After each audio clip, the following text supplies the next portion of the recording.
আসসালামু আলাইকুম। একটা বিমান টরন্টো থেকে লিসবনের উদ্দেশ্যে রওনা দিয়েছে এবং এই পথটাকে পাড়ি দিতে হলে তাকে আটলান্টিক মহাসাগরের উপর দিয়ে যেতে হবে। অ্যান্ড সে বিমানটি সেটাই করছে। একটা সিনারিও ইমাজিন করেন। গভীর রাত।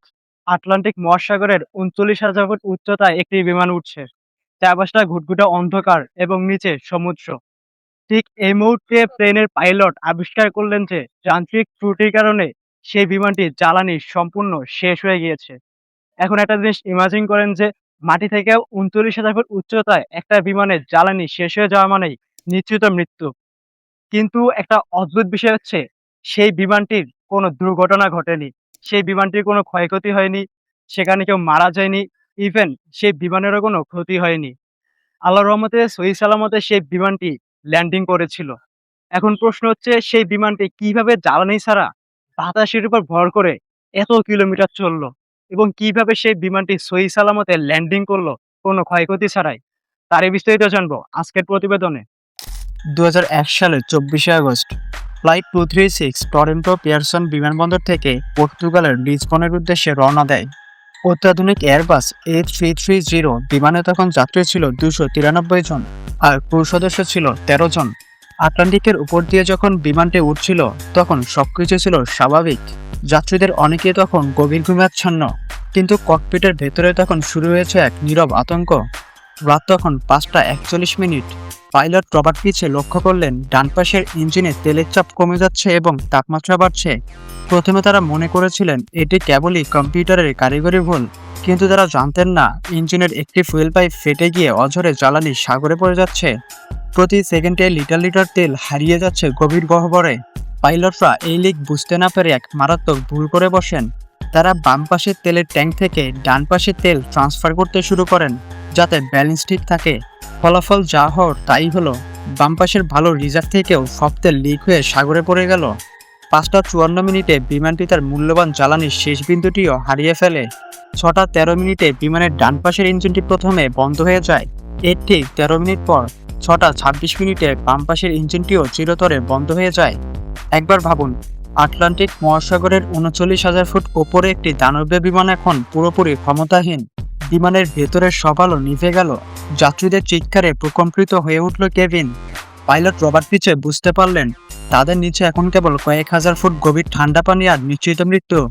এই অবস্থায় বিশ্বের যে কোনো পাইলট হয়তো হাল ছেড়ে দিতেন, কারণ জ্বালানি ছাড়া কোনো ইঞ্জিন চলবে না, আর ইঞ্জিন ছাড়া ৩৮০ টনের এই বিমানটি ওরা অসম্ভব। কিন্তু ঠিক সেই মুহূর্তে সমুদ্রের বুক থেকে উঠে দিচ্ছিল এক চিলতে আশা। কিন্তু সেই আশার আলো পর্যন্ত পৌঁছতে হলে তাদের পাড়ি দিতে হবে আরও ১২০ কিলোমিটার পথ, তাও আবার ইঞ্জিন ছাড়া। কিভাবে সম্ভব হবে এই মিরাকেল? ৩৯,০০০ ফুট উঁচুতে যখন বিমানের দুটি ইঞ্জিনই বন্ধ হয়ে গেল, তখন ফ্লাইট 236 আর কোনো বিমান ছিল না। সেটি হয়ে গিয়েছিল ৩২০ টনের এক বিশাল গ্লাইডার। সাধারণ মানুষের ধারণা ইঞ্জিন বন্ধ হওয়া মানে বিমানটি পাথরের মতো নিচে পড়ে যাওয়া, কিন্তু অ্যারোডাইনামিক্সের সূত্র অনুযায়ী একটি বিমান তার উচ্চতাকে ব্যবহার করে বাতাসের উপর ভর দিয়ে নির্দিষ্ট দূরত্ব পর্যন্ত ভেসে থাকতে পারে। তবে সমস্যা ছিল অন্য জায়গায়। ইঞ্জিন বন্ধ হওয়া মানে বিমানে কোনো ইলেকট্রিক পাওয়ার নেই, অর্থাৎ পাইলট বিমান নিয়ন্ত্রণ করার জন্য কোনো বাটন বা লিভার কাজ করার কথা নয়।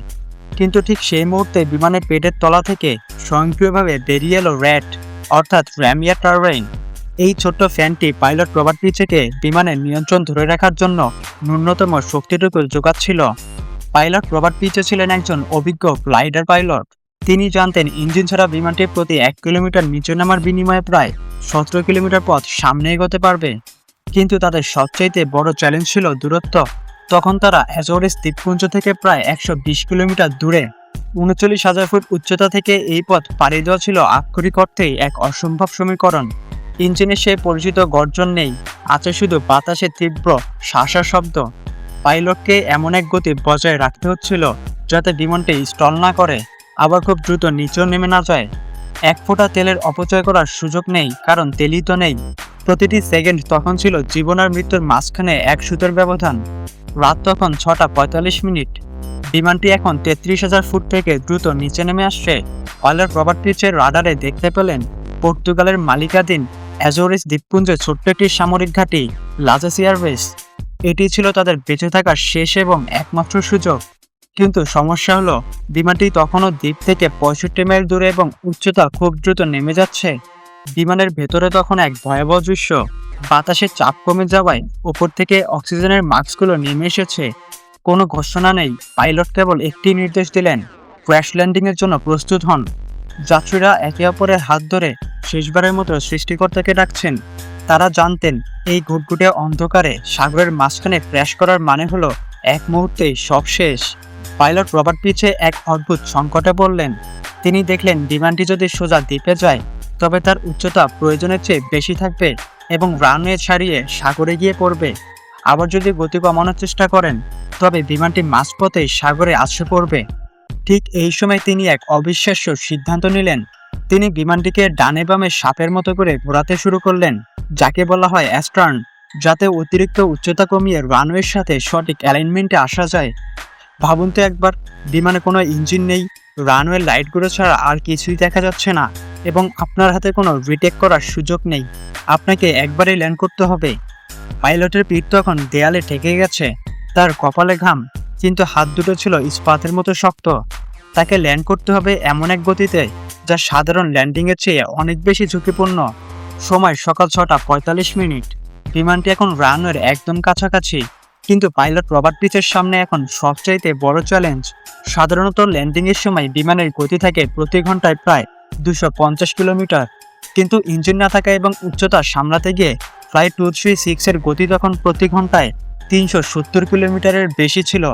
এই গতিতে ল্যান্ড করা মানে হলো রানওয়েতে আছড়ে পড়া। পাইলট কোনো মতো বিমানটিকে রানওয়ের শুরুতে স্পর্শ করালেন। কোনো ইঞ্জিন পাওয়ার নেই, তাই রিজার্ভ থ্রাস্ট দিয়ে গতি কমানোর কোনো উপায় ছিল না। বিমানটি রানওয়েতে ছোঁয়া মাত্র এক বিকট শব্দ হলো। অতিরিক্ত গতির কারণে বিমানের 10টি টায়ারের মধ্যে 8টি মুহূর্তের মধ্যে ফেটে চৌচির হয়ে গেল। চাকার রিম আর রানওয়ে পিচের ঘর্ষণে তৈরি হলো এক বিশাল আগুনের ফুলকি। বিমানে কোনো ইমার্জেন্সি ব্রেকিং সিস্টেম কাজ করছিল না। পাইলট তার সর্বশক্তি দিয়ে ইমার্জেন্সি ব্রেক চেপে ধরলেন। আগুনের ফুলকি আর ধোঁয়ায় অন্ধকার হয়ে গেল চারপাশ।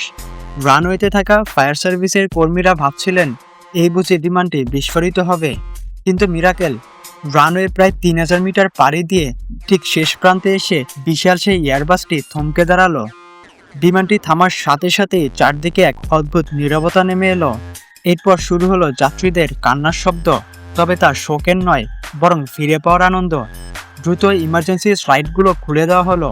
306 জন যাত্রী আর ক্রু একে একে বেরিয়ে এলেন। দেখা গেল মাত্র কয়েকজনের সামান্য চোট লেগেছে, কিন্তু 39,000 ফুট থেকে ইঞ্জিন ছাড়া আশ্রয় পড়ার পর একজন মানুষও মারা যায়নি। এয়ারবাস A330-র মতো বিশাল একটি বিমানকে 19 মিনিট ধরে কোনো জ্বালানি ছাড়া 120 কিলোমিটার পথ ফ্লাইট করিয়ে সুস্থভাবে নামিয়ে আনা, এটি কেবল একটি বিজ্ঞানের জয় ছিল না, এটি ছিল এক অবিশ্বাস্য মিরাকল। পরবর্তীতে বিশেষজ্ঞরা পরীক্ষা করে দেখেন রানওয়ে আর মাত্র কয়েকশো মিটার ছোট হলে বিমানটি সরাসরি সাগরে গিয়ে পড়ত। বিজ্ঞান হয়তো একে অ্যারোডাইনামিক্সের নিখুঁত ক্যালকুলেশন বলবে, কিন্তু সেই রাতে 306 জন যাত্রীর কাছে এটি ছিল এক নতুন জীবন পাওয়া। তদন্তে বেরিয়ে আসে ইঞ্জিনের রক্ষণাবেক্ষণে এক ভয়াবহ গাফলতি ছিল। হুল পাইপ লাগানোর কারণেই সেই লিক তৈরি হয়েছিল। এই ঘটনার পর সারা বিশ্বের বিমান চলাচলের নিরাপত্তা আইন আরও কঠোর করা হয়। পাইলট রবার্ট পিচে রাতারাতি বিশ্বজুড়ে হিরো বনে যান। যদিও তিনি তার বিনিময়ে সবসময় বলতেন তিনি কেবল তার দায়িত্ব পালন করেছেন। এই কাহিনী আমাদের মনে করিয়ে দেয় জীবন কতটা অনিশ্চিত। টরন্টো থেকে লিসবনে যাওয়া সেই সাধারণ রাতের ফ্লাইটে কেউ ভাবেনি যে তারা মৃত্যুর সাথে 19 মিনিট লড়াই করবে। কিন্তু মাঝ আকাশে যখন সব আশা ফুরিয়ে যায়, যখন বিজ্ঞানের সব যুক্তি হার মেনে যায়, তখনও হয়তো কোথাও কোনো মিরাকেল আমাদের জন্য অপেক্ষা করে। আপনি কি মনে করেন এটি কেবলই পাইলটের অসামান্য দক্ষতা ছিল, নাকি এর পেছনে ছিল সেই অদৃশ্য শক্তির হাত যার ইশারা ছাড়া গাছের পাতাও নড়ে না? আল্লাহর এই অশেষ রহমত নিয়ে আপনার মূল্যবান মতামত আমাদেরকে কমেন্টে জানাতে ভুলবেন না।